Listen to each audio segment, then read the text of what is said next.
Tonight's guest is a proud native of Bayou Chico, Louisiana, who Rolling Stone named one of country music's artists you need to know.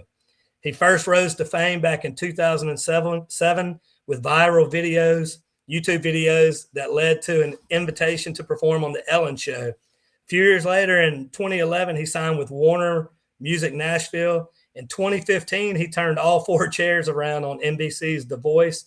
Since then, he's released multiple albums, made his acting debut in a film called The Price alongside Randy Travis, and in 2019 was personally chosen by Randy and Mary Travis to front the Music of Randy Travis tour, now known as the More Life Tour, performing with Randy's band.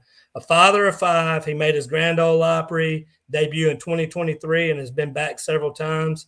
And not too long ago was featured on CBS Sunday Morning. As you can see, the list goes on, but I wanted to give him his due. Let's welcome Mr. James Dupré. Oh, how you doing, man? Good to. Thank you for having me, I should say. Yeah, man. It's a little bit of a long intro, but I didn't know what to cut out. Those are all really cool things. So, Well, I appreciate that. yeah, we appreciate you being here. You down in Broussard, Louisiana tonight? Yes, I am. Okay. Eating good, I'm assuming. Good old Lafayette Parish. That's right. That's right. Well, man, I've got, like I said, I appreciate you coming on, and I've got quite a few things that I want to get to, and I want to respect your time. So I'll just kind of dive in. Okay. You grew up in Bayou Chico, and Yes. at one point you thought about being a meteorologist, and then you That's right. eventually became a paramedic. So what I want you to kind of talk about that, and then out of those, what led you to music out of that? Well, when I was a teenager, I dreamed about moving to Nashville, but I just thought that's such a far fetched thing. I'm more practical thinking, so my first real love, I guess, was the weather, though. I mean, I remember Hurricane Andrew. I don't remember. I think that was in '92, so I was pretty young, but I just was immediately hooked to the weather after that, and so. When I was a teenager, most kids have like posters of their favorite athletes on their bedroom walls, but I had like hurricane tracking charts on my wall. So, it was just something that I could see myself doing. And so the only program in Louisiana at the time that offered meteorology was ULM in Monroe. So I went up there, and while I was there for 2 years, I went to my very first concert, which was Tim McGraw.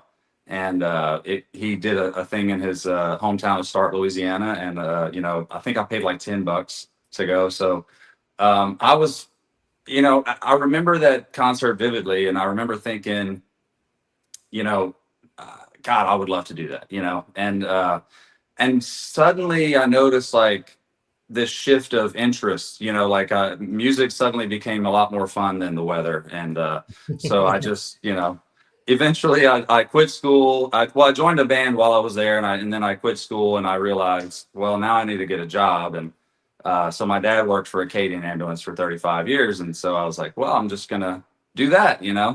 Next, it seemed like a logical step. So I did that for 6 years while I was working on my music and my YouTube videos and things like that. And yeah, and then I eventually, like what you just said earlier, happens. Yeah, yeah. Um, what do you say your area? I'm assuming that Bayou Chico is a small area. Yeah, I What would you graduated say high that that area? school. Oh, go I ahead. graduated high school with 48 people. Yeah, I think that's what it was. Yeah, so it Oh gives you a man, little perspective. yeah. How would you say that area had an impact on your music once you got into music? Um, just well, I mean, the support, obviously. Once because I didn't really start getting into music until after I had left high school and everything. So like, I remember like people I went to school with, they were like, "Where did this come from?" Like I never even knew you could sing, or never even knew you could play guitar. So but once people started figuring out that I was pursuing a music career. I mean, the support that I got and still get from my hometown is it's great. Yeah. From my understanding, you went viral on YouTube back in like 2007 and ended up on the Ellen show. Yeah. Would you say that that moment like kind of launched everything for you to where it ended or is Totally. today? Yeah, it definitely got things going, and in my mind, especially, like, you know, I still wasn't convinced that I was, going to pursue music, full time. And uh but once the Ellen thing happened, it really, flipped in my mind, like, okay, yeah, I can do this. And so I've pursued it since then. That's a really big deal too, man. For people who don't realize, I mean, that Ellen show at that point in time was one of the biggest shows on TV. That was a huge deal. Oh yeah, yeah. Yeah, I don't remember how many millions per episode she had, but that, yeah, I mean, you remember she would dance, and it was like really, she did all that whole thing. And at the time, she was finding people online, on YouTube, or just, and it wasn't even really musicians only. It was like anybody who was like a magician or somebody who could juggle. It didn't really matter. She found them online and brought them onto her show. So it was really, really cool. So, do you think so in 2011 you signed a record deal with Warner Music in Nashville? Do you think that going on the Ellen show did that have any? Did they see you there, or was this a little later when you signed, or what? Yeah, so from what I remember, it was so I was already in Nashville, or I hadn't moved there yet, but I was going there pretty regularly, working with Kyle Lenning. And we were putting together an album, recording a bunch of songs. And we ended up putting this album together. And I guess I can, the whole thing is, it's this album. That's the hilarious part about it. It's this new album. It's all happening, is what I was working on 15 years ago.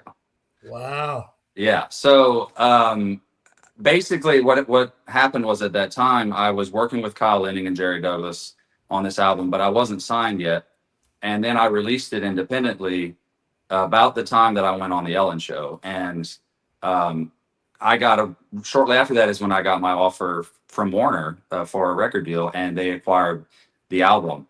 And basically it was unavailable after that. And so it was recorded back in 2010, but Warner's releasing it as a new album, because it was only, independently released for like a month in 2010. Wow. So this is going to Yeah. be released through Warner. Yes. Okay. So, that's why these songs are so important to me, because even though most people haven't heard them before, unless you've come to my shows and heard them. But I've been singing them at my shows my entire career, and so finally they'll be out for the world to hear and stream. Yeah. So that was actually going to be my next question, but we can go a little deeper into it. So your brand new album coming out, it's all happening. What are some things that you would like now we know the background behind it, but what are some things that you would like for people to know about the album, as a whole, the song, individual songs on the album, and all of that? Yeah, so there are two songs on there that I wrote, and then there are a couple of cover songs. That one's a John Fogerty cover, and another one's a Jackson Browne cover, and then the rest were pitched to me from songwriters. And it's just Jerry Douglas, one of the best dobro players in the world. Mm-hmm. He co-produced this with Kyle, and Jerry also played dobro and lap steel on it. And that's just the beginning of the quality of musicianship on this album. And so it's like, I couldn't ask for better, basically, on as far as musicians and production. And it's more traditional leaning, which I think is a great time to revisit traditional country music. You know what I mean? It's, at the time, I guess in 2010, it wasn't really as relevant as it is now. So it's a good time to be a traditional country artist. Yeah, I agree. I think it's coming back. I was going to ask you a different question, because I was going to compare your 2015 and 2020 albums to this album in 25, and ask you how you've grown since then as an artist. But I'll just ask you, just in general, as an artist, performer, and all of that, even though this is an older album, how do you feel like that you have grown over the last 10, 15 years? Oh man, so much. I mean, God, like, I know I'm not the only one, the only musician who, when I first started, I was like terrified, you know what I mean? But yeah, that in itself is, it takes a lot of experience to get over, and I still get nervous before shows, but it's obviously a lot better. And, when I was on The Voice, I learned choreography. I had never done that before, but it was something that I was, a little out of my comfort zone, but it was something that I learned a lot from, and obviously being on tour with Randy since 2019, I've learned a lot from him and those and his band, so I've grown a lot as an artist and how I approach songwriting as well, Do you think I'm one of those people that just I'm big on God's timing and all that, and I'm always trying to learn. That's the lesson that I'm always trying to learn is Yeah. that God's timing. I feel like this maybe is one of those things that is God's timing, perhaps. How do you feel about that? Yeah, for a long time in my career, you as a musician, you got a lot of highs and lows and ups and downs, and every musician at one point has asked themselves, "What am I doing?" And is this even, am I going down the right road? You know what I mean? But I think these days, especially, I feel like I'm exactly where I'm supposed to be, and that's a great feeling. That's a great thing to feel after you've been doing something for 20 years. Yeah, I love seeing things that might have been on the back burner come back Yeah. and get life. This is actually our Louisiana Country Music Project has a very similar story. So I'm a big believer. And now I want to go listen to the album even more. Well, thank you. Yeah. Actually, I did want to talk about your other albums real quick too. Mhm. Just quickly, your last one, your EP Perfect Time. You came to Nashville, or you were in Nashville and played the Mardi Gras Takeover show with us, and you played that song, and I was like, oh my goodness, it was Perfect Time was the name of the song, and it was such a great song, and I've listened to it probably a million times. I don't know how many streams you have, but probably a million of them are for me on there. It's such a great album. You want to talk about that for a second? Yeah, so that was actually another group of songs that when I was signed with Warner, so I was with them for 4 years about, and so Kyle Lenning and Jerry Douglas also co-produce this EP, and these were also songs that I had done at that time or shortly after I'd signed with them, so probably 2012, 2013. But again, those were songs that I loved, but just for whatever reason at the time they never were released, and so they were finally released earlier this year. And Perfect Time is one of my favorite songs that I've ever recorded. And so anyway, and I thought the title to title the EP Perfect Time was also fitting. Yeah, I dig that, man. You posted a really cool video on social media showing some pictures of you as a much younger man singing some Randy Travis songs on YouTube, and some more pictures throughout the years. I want to read what you wrote for our audience. What you wrote on there, and then I'll let you respond to it. You said, when I was a boy, I started a YouTube channel and uploaded covers of Randy Travis songs. I didn't know at the time, but over a decade later, my biggest dream came true. I got to sing with Randy Travis, and we're still on tour together all of these years later. I never knew that those cover videos I made as a boy would lead to me meeting my hero. It's always an honor to share the stage with Randy Travis. I thought that was really cool. And, what kind of, let me ask you this. You seem to have a very close relationship with Randy and his wife, Mary. Kind of tell us about that, how the movie came to be, how the tour came to be. Just kind of tell us the whole Randy Travis connection and story. Yeah, so I had briefly met Randy through Kyle Lenning, who produced all of Randy's music his whole career.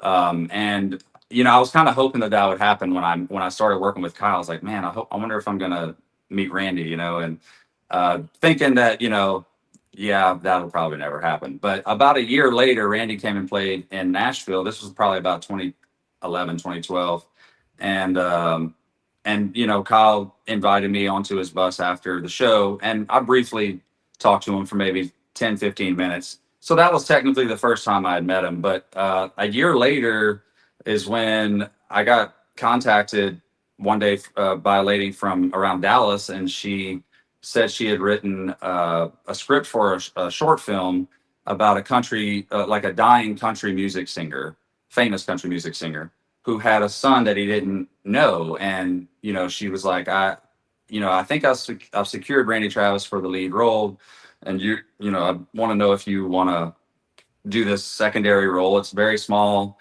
You don't have to do a whole lot of stuff. And I'm like, well, this, I'm not an actor, but yeah, this sounds great. I mean, I'd love to give it a shot. And so anyway, we hit it off. The first day on set, Randy, I was so nervous to be on a set with him, and work with him. And like within 5 minutes, he pulls out his guitar and he shows me this new song that he had just written. And it immediately made me feel comfortable. And I was like, man, I can't believe this is happening. This is amazing. But yeah, we hit it off as far as music goes, of course, but also, he showed me the ropes on the set of the movie. He's, acted in so many movies and TV shows through his career. Um, and then, unfortunately, about 3 or 4 months after that is whenever he had a stroke. And, we kept in touch over the years after that, but I didn't really get to see him that much. He was going through a lot of therapy and other things. And um, so well, we did like a tribute show in 2016 at the Bridgestone, which was a lot of fun. Like everybody was there, Garth, and I mean George Strait, everybody was there. So it was amazing. But then in 2019, I get a call one day about, or it was from Mary, and Brandy was with her, and she was like, it's been 6 years at this point since his stroke, and she's like, he misses his band, he misses being on the road. This is all he's ever done. And so we're trying to figure out a way to go back on the road, and we were wondering if you would come on the road with us to present his music as the vocalist. And of course, I immediately said yes. I was count me in. And then, I thought about it afterwards. I was like, what did I just get myself into? I was like, that's a lot of shoes to fill. That's some big shoes to fill. So, um, it was obviously a huge honor to be asked, and it's been a whole lot of fun. It's been well received, thankfully, on the road all these years. So it's been good, and we're actually getting back on the road for the fall tour this week. Yeah, I guess people can catch that on your website. People can look up the dates and stuff on the website. Yep. Okay. Yeah. Yep. JamesDupré.com. I would love to catch one of those shows. That would be so cool to see. Hopefully, I could get out to one.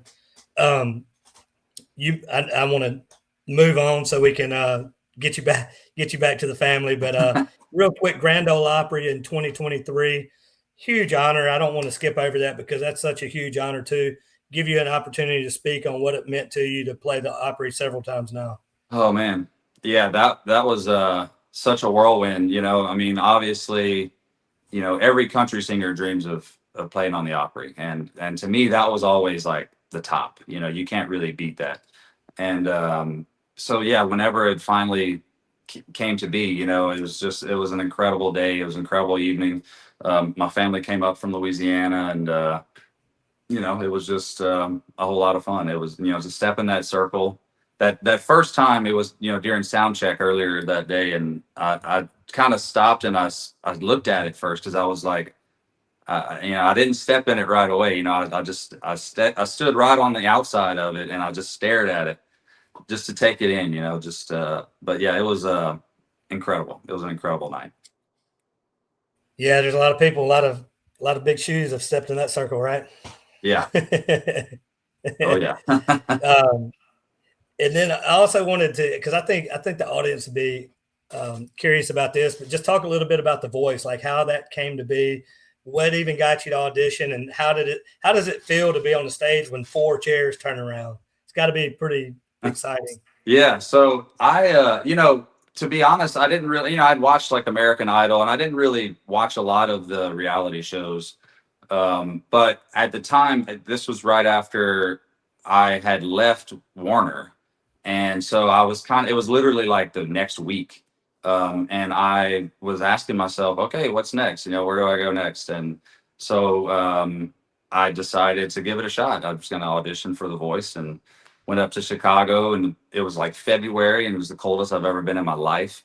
But but I did it, and it went well. And next thing I knew, I was going to LA, and meeting just so many. I've met so many friends over there, and just it's incredible to be around so many talented people. Like, it's in one hotel. You know what I mean? It was like everybody was just in every corner of the hotel, the property. It was just people harmonizing and singing and playing guitar. It was really cool, really amazing to experience that. But I was lucky to.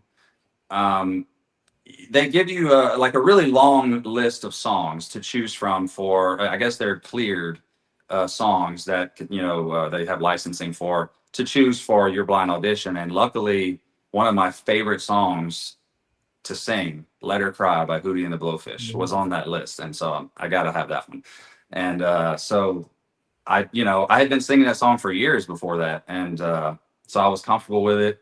And that day of the taping, I don't really remember a lot of it beforehand because I was so nervous. I think I just kind of blacked everything out. But I remember being on the stage, and I remember thinking, okay, I'm not going to look at the coaches' chairs. I'm going to look everywhere else but that direction, because I don't want to know if they've turned, because I'm afraid if I see them turn, I'm going to mess up or whatever. So it was really funny. I had all this whole plan in mind, but uh, I still saw them turn, and it was like it actually gave me like more excitement and more energy on stage. Are you pretty close to them on the Uh, sage? I mean, like not uh, like now. I'm talking like whenever you're on the stage singing, are they like kind of closer to you? No, I mean, not right in my face. They're Okay. probably 20 or 30 feet. So Off the stage. you have a little breathing room. It's, Yeah, yeah. it's not like they turn around and you're like, whoa, No, dude. no. Thankfully. Yeah. So you were on. I think you were on Adam Levine. Am I Yep, saying that yep. right? So how does that work once that happens? So I chose Adam. A lot of people ask me why I didn't choose Blake, and mainly I was going to. That was my plan, but the producers told us not to make our decision ahead of time. Just to see who turns first, and then listen to what they have to say, and then make your decision on the stage. And that's essentially how it happened. Um, Adam was the first to turn. Blake was the last to turn. And Adam was always going to be my second choice anyway, if Blake didn't turn. And so Adam's like, man, every country singer on this show picks Blake automatically, and I'm sick of it. It's a cliche, I want a country singer on my team. And that was basically all he needed to tell me. I'm like, yeah, I'm going with Adam. So, but yeah, it was great. I mean, and then later I think it was the following week is when we started the next phase of the tapings of like the next round and everything. Yeah, I could ask you questions about that all day because I'm sure so many people are curious because you see what you see on TV, but you always wonder what's happening. Yeah, Um, I had a very positive experience with the whole thing. I mean, I know there's been some people that talk negatively about their experience, but I just had a blast. It was really a great time. and you think that had a big impact on your career taking off too? Kind of Totally, that yeah. next launching point? As soon as I left the show, I hit the ground running on my next album, which came out like 6 months later. It was called Stone to Death. And that's, yeah, that one. I think I think Stone to Death actually charted on in the top 40, and then yeah, I mean it had a decent impact. Yeah. Another group of millions. That's And yeah, yeah, yeah. exactly. Yeah. So I've got one more question for you, but I'm gonna turn it into two because I'm looking at the comments. I'm not gonna put you on the spot. It's up to you. I know. So they're asking for a song. They're saying play a song, play a song. Sometimes artists don't like playing songs on these live streams because it's not always anything can happen, and phones are weird and stuff. But if you'd like to play a song, we'd love to have you. It's up Yeah, to you. absolutely. Um, I'll play. Well, my upcoming single is, and part of the "It's All Happening" album is a song called "Ring on the Bar," yeah. which I know a lot of people who did buy my album in 2010 know that song. So yeah, I'll play that one. If only I could find a guitar. Yeah, you look for a guitar and real quick before we start. So I was interested in this. You're a father of five, so Yes. that's a lot of responsibility there. Yes. How do your kids impact or influence your perspective on life and music? Um, you Or know, keep you in check. yeah, I think one thing that I've noticed is it's harder to leave home. I used to just like, man, I can't wait to hit the road again, that kind of thing. But now it's like, it's still fun to go on the road, but it's a little harder to leave home now. And I know that that's kind of a universal feeling. So I understand that, and I think though that they keep me young. I feel, and I know that I sound like I'm 70 when I say that, but it's cool to still see the kind of things that they're dealing with at their time and the times in their life, and I still remember when I was that age and doing the same thing, and so I feel like it's really cool to be able to relate in those ways, and as far as songwriting goes, it's just it's always about what right, and I think family and things like that. It's harder to write about family because to me it's more important. It's more important than just writing a general breakup song, I guess. You know what I mean? So it's that's why I have fewer songs about family life, I guess. It's just Yeah, because it's a lot harder to write those kinds of songs and make them come across in that way. That's why whenever you can write a good one like that, it's that's why it's so good. yeah, that makes sense. I've never thought about it like that, but that makes sense. Somebody on comments is saying, "Cheers from Newfoundland." So Awesome. we've got, Yeah. we've got people on here from internationally here. Yeah, But I was just up there this summer. also with your Yeah. also with your children, you get to be the cool dad at career day, so that's pretty cool. Yeah, and my kids were there for my Opry debut and everything, so that was really special, of course. Yeah. Uh, but Well, let's see. let's dive in, man, and let's Yeah, do the if you're ready song. for me.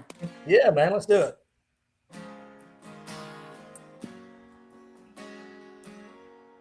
There's a ring on the bar from the beer in his hand.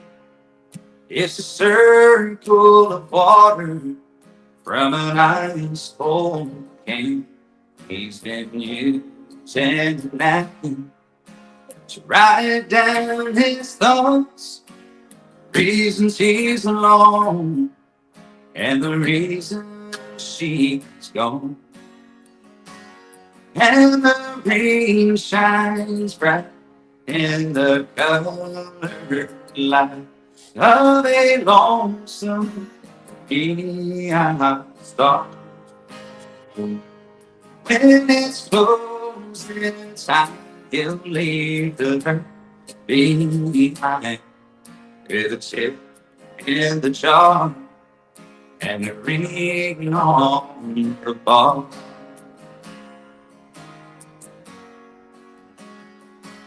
There's a ring on the bar on that shining gold, the symbol of a promise loss and the arm that he broke.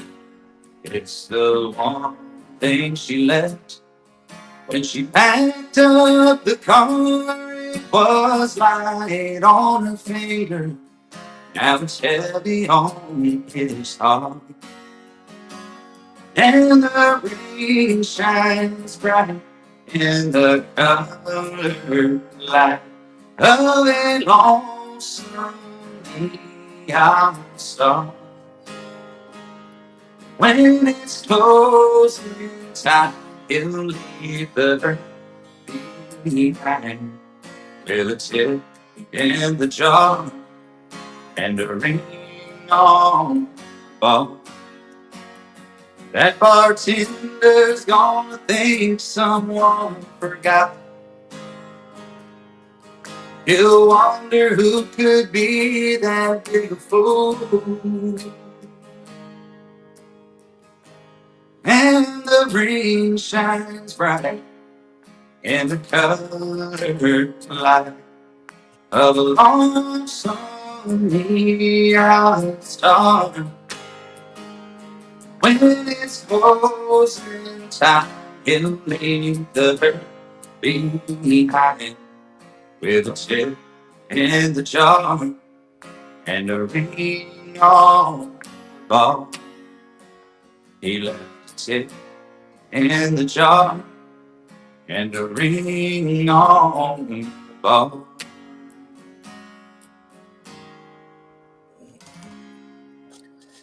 Dude, that's an old school banger if I've heard one. I love it, man. I love it. And that's on the new album, right? Yes. Okay. Yeah. Well, man, you'll have to go check out the comments. People are loving you and awesome. Talking about what a great singer you are and thanks, telling guys. you hello from Newfoundland and all of that good stuff. So, but before we get out of here, man, tell people how they can find you on socials and all that. Yeah, you can. Well, if you go to my website, jamesdupré.com, I have links to all of my socials and my tour dates and music. But if you want to go straight to the socials, I'm at James Dupré. Yeah, and I appreciate what you guys are doing, man. Like this is great, a great thing that y'all are doing, showcasing Louisiana artists. Well, thank you, man. Guys like you coming on, it helps every artist out there because that's what this is about, working together to show the world how much talent is in Louisiana. And so that's really all we're hoping to do. So, but we couldn't do it without guys like you coming on and sharing your time. So we appreciate that. All right, man. Well, I hope to catch you at one of those Randy shows. I'm going to try to make it a point to get out to one of those. And, yeah, that would be great. Let me know if you do. And obviously, I'd love to eventually bring it to Louisiana. So hopefully one day. Yeah, maybe we can work on that. Yeah. Well, man, I appreciate it. Thank you so much. And I'm looking forward to the new album. I'll be streaming it all day Friday, I'm sure. Awesome, man. Thank you so much. All right. Thank you, James. All right. See you. All right. All right, guys. I told you at the beginning how great of a guy James is and what a wonderful singer. He's got that true, that throwback, that pure country voice. That's just so great. He can sing any of those country songs and just make it sound so believable. And that's really what a great singer is in country music. So thank you guys for tuning in. It looks like we got some great numbers and some great comments and stuff like that on here. So I was telling James that he makes it possible, the artists like that, but you fans make it possible too. The people that are following us, if you show up on Tuesday nights and you follow these guys, like them and share, listen to their music and all of that, it's a win for everybody. And it's a win for Louisiana in general. So thank you for the fans out there. This is really your platform and we're just here to serve you. So we hope you enjoyed the show tonight. If you did, every Tuesday night right here at 7 o'clock. Again, make sure to follow, like, share, comment, and help us show the world what Louisiana country music is all about. Check out our merch at Louisiana Country Music website. Again, thanks for tuning in. God bless all of our Louisiana folks out there, the best fans in country music.